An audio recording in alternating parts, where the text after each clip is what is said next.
Namaste, yogis. It's Adrienne with How Yoga Changed My Life, a podcast. Welcome to Magenta's follow-up episode. I really enjoyed talking with Mia about ahimsa and the yamas, the niyamas, kind of the restraints and the code in which we show up for ourselves and for others. And I know that one of the hardest things that I struggle with is criticism, self-criticism specifically, beating myself up in my head constantly whenever I think I messed something up or I missed something. So today I'd like to walk you through a journaling exercise and a practice that you can implement. We have in our brains, there's a term that they use in brain science called neuroplasticity. It's a very fancy word for meaning that our neurons, our neuroconnectors in our brains can be rewired simply by us changing the patterns of thought, of movement, of routines. And because our brains are hardwired to be the worst case scenario handbooks that they are, fighting against that negative pull can sometimes feel really daunting. But today, let's put in a practice of a journaling exercise that maybe would help you kind of clear out some of the clutter and look at this negative self-criticism in a different way and how you can apply it to every day to make those changes in your brain patterns through neuroplasticity. So grab your notebook, a pen or a paper, find a comfy little space wherever that may be, and take a moment to get still in your body. Sit up tall, close your eyes. Just begin to notice where your breath is landing.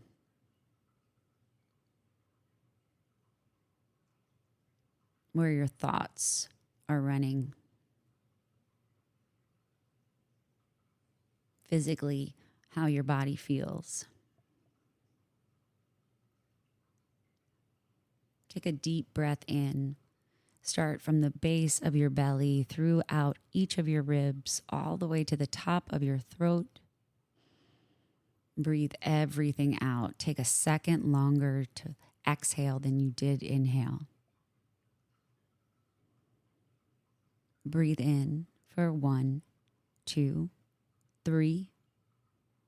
Breathe out for 4, 3, 2, 1.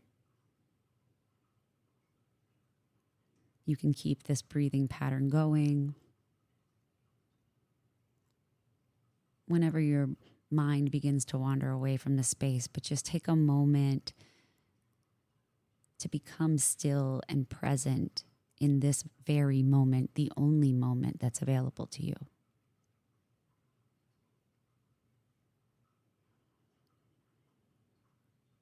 And once you've had a moment of stillness and of kind of grounding yourself in this moment, let's talk a little bit about self-criticism. So on your journal page, draw a line down the middle of your page. So you have two different sides. Once you have that line drawn down the center of your paper, start on one side. And think about when the last time you found yourself criticizing yourself. Maybe you're doing it right now. When was the last time that you spoke inside yourself negatively? Write out some specific words that you may have said to yourself, or some words that you regularly say to yourself that are negative. You can even think through what triggered the criticism. Where were you? What were you doing? Were other people with you?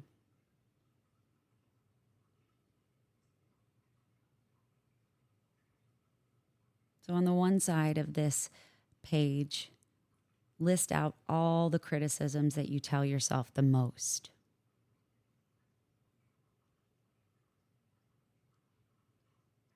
If you're picturing a specific time or event that happened recently, ask yourself and explore on your writing what happened after you criticized yourself.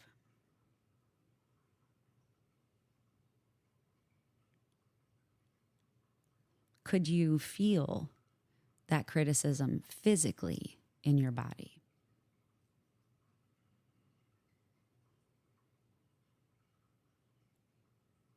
There's no right or wrong answer to this journaling exercise. You may just have a list of words that you've chosen to use to identify with over the years. It could be questions that you ask yourself.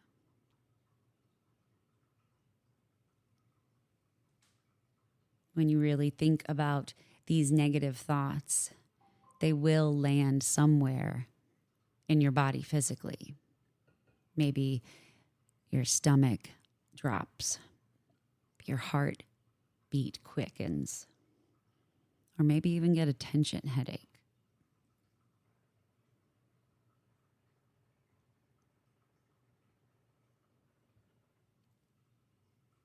Feel free to pause and write out whatever comes to your mind and rejoin us when you're ready.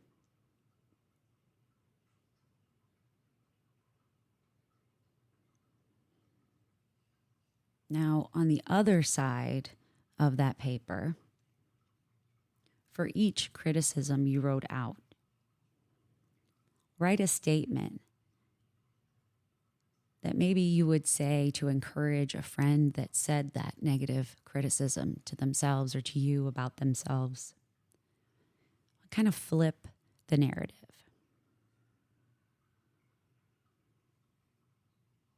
For me, I have a tendency to write in questions. So if I were to give you an example, why am I so impatient? And on the other side, getting advice or encouragement from a friend, I may say to them, you are free to take a pause and breathe. We're not trying to eliminate negative thoughts. Unfortunately, our brains won't allow us to do that. What we're working towards is finding a different way of speaking to yourself that honors yourself rather than puts yourself down. And I want you to reinforce these new thought patterns with yourself.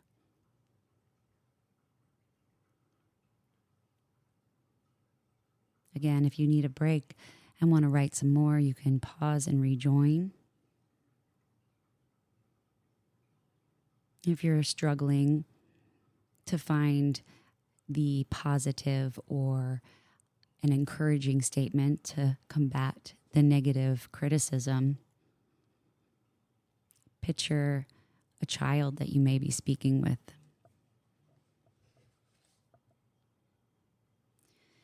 Think of maybe yourself as a child when you felt this as much as you have.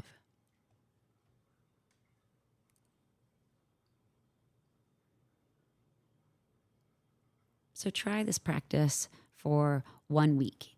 Each morning, before you leave your house, read your positive statements aloud to yourself. Maybe even carry them in your pocket or put them up on a bulletin board in your room, someplace that you can see it on a daily basis or feel it in your pocket, a tactile reminder that you are not a bad person. You are not the words that you speak of yourself negatively. What you are is whole, perfect inside and out, the way you're meant to be. And throughout your days, any negative thoughts that arise in your mind, counter it. If you find yourself saying, why do I procrastinate? Well, actually, I'm working on blank. Fill in your positive statement. It's easy to self-sabotage. It's easy to lean into that. So when you feel yourself having these negative inner critic thoughts, avoid getting mad or bullying yourself or feeling that angst or that anger. Instead, use it as a tool to recognize the thought and take the time to flip the narrative.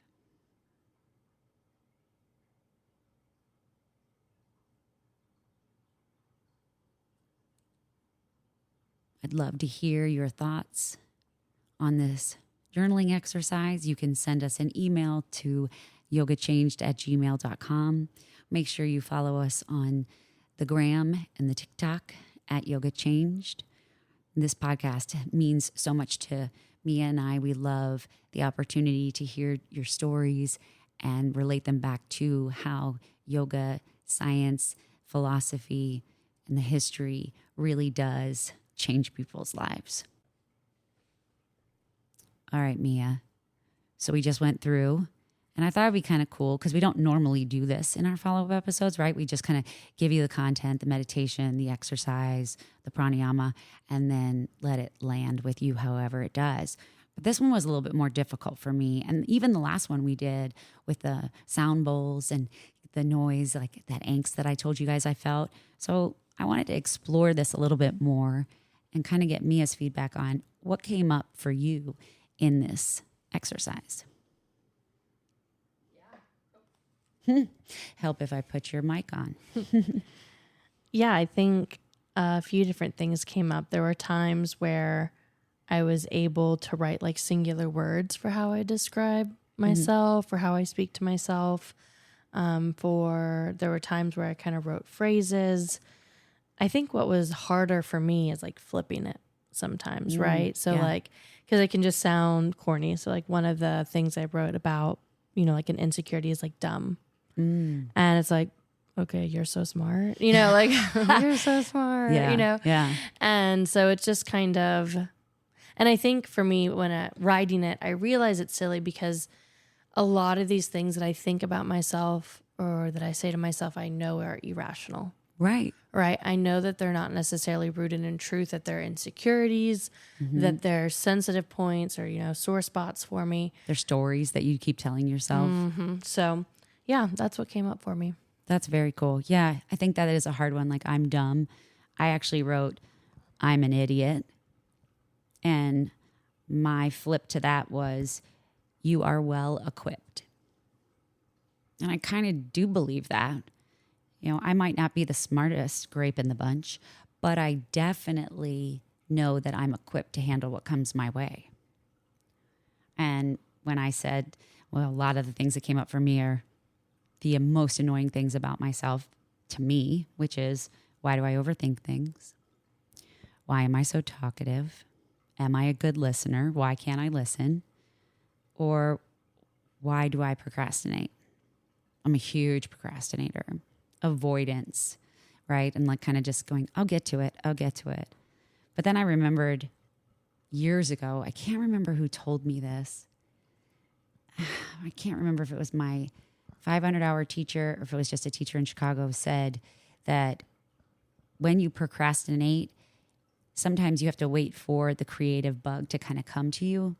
And for people like me that have ADHD or other kind of fun challenges in their brains, or I should say gifts in their brains, when you get under the wire, right, and you're like, oh my God, it's due tomorrow, that's some of your best work. For me at least, because I've noticed that like if I start, say in college I had to write a paper, right, and the paper was due in a week. Well, normal people would start that, a few days or maybe that week of, and spend some time rereading it and editing it and going back over it.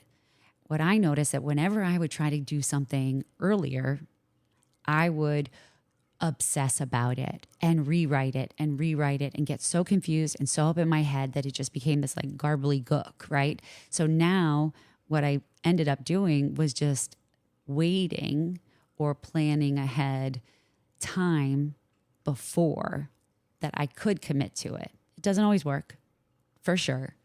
But I have found that that's when I can clearly communicate to myself and clearly communicate what I want to do or write the paper or whatever the project is. Does that make sense? Mm-hmm. Cool. What else came up for you?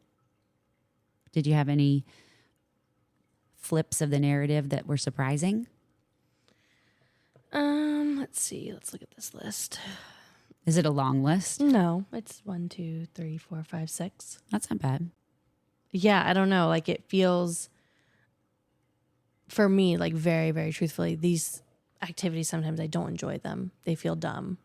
Tell me more. It's like, I don't like, Don't give a fuck. Yeah, like, yeah, I'm not dumb. Cool. It doesn't change how I feel in those moments sometimes. You know what I mean? They feel like, I think, corny sometimes. Or it's like, or I guess here's something else that came up. One of them, right? Being fat. It's like, what I want to write is then fucking get skinny. Like, then lose weight, bitch. Like, you know what I mean? That's not the answer, but that's though. not necessarily like what I think you were prompting me to write. So that's not what I wrote down.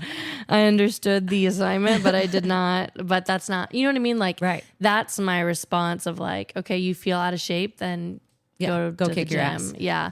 Or like, that's in your control, fix it. That's your problem. So But fix then it. maybe it's not about fixing it because there's nothing really to fix, right? Well, no, I feel like shit. So, But you feel like shit in your head. and that's the other thing is like when you said, where do you feel it in your body? I mean, sometimes it's like literally I'm at a workout class and I'm like, I am out of shape. This blows. That's a normal thought. That's a normal thought. Yeah. But it's like, how do you not feel out of shape is by being in shape. Or you. Oh, I know. You're going to argue with me on this one. But I do believe, and I'm telling you something because I always had the image of myself being fat for my entire life. And I don't feel like that's the out or the inside of my brain telling me stories. And the more that you tell yourself those stories, the more that you lean into that negative behavior, the more you become it. And so it's not about the actual weight on your body, it's the weight on your soul. And I it's think the weight. what's or at least in my brain is like, you can tell me that all you want. It Right. doesn't change anything. It for never me. will. Yeah. It has to be within you. So I know. what could be the other state instead of like get skinny bitch? What if the statement was, I am strong. I work out 3 times a week or 5 times a week. I eat healthy foods. I take care of my body. Yeah, I hear you. I know it. Well, and I think eating in general and body image issues run super deep. And Yeah. this All is that to say, I found it agitating more than anything else. Now that I'm talking about it more. So because you're agitated with the way that you responded to it or what came up for you. both. How interesting is it that I got all jacked up with your meditation last week and now you're getting all jacked up with my journaling this week? This is good because it means that we're probing. Yeah, no, definitely. But we're also a fucking podcast. I'm not a doctor. You're not a doctor. We don't play one on TV even. This is just some bullshit that we've been taught throughout our lives that we feel could make a difference in someone else's. But I agree with you. Like even writing down stupid stuff like, why can't I keep my schedule straight? Like some of these questions or some of these words that come up, they hurt. Yeah, so I guess for me, the biggest thing was I felt a strong urge to write sentences on like how to fix the things that I am unhappy with rather than Flip the narrative. flipping the narrative. Yeah. Flipping the narrative feels corny to me. And it's Totally. like, well, then it's not actually changed anything. I'm just changing how I'm thinking, which I guess is maybe the point. That's the point. But it's like, I'd rather just change the thing. Yeah, but you can't change the thing until you change the way you think about it. Sometimes. I think that this is really cool because I feel like, so I want to see if you practice for 1 week each morning, you read your statements aloud. Now you can go back and change your statements. You can go back and kind of reword them. You can ask, phone a friend, whatever you want to do. Because I do think that having another perspective from the outside is very helpful on certain facts that we tell ourselves, or quote unquote facts that we call ourselves. But yeah, irritated is not a bad thing. It's a feeling. And maybe it'll lead to some I'm not change. irritated about being irritated. Don't worry. I love that. That's the yogic lifestyle. That's the way it is. It's like, yes, I'm fucking irritated, but I'm really not irritated with myself for being irritated. But yeah, thanks for joining us today, guys. This was a definite, interesting conversation. It was neat to kind of get to the idea of what you say, you become, how your thoughts shape how you believe yourself and how you lead yourself through life. So even if it's taking one or two little statements that you can implement in your day, you will make a difference in the patterns in your brain. It's science, bitches.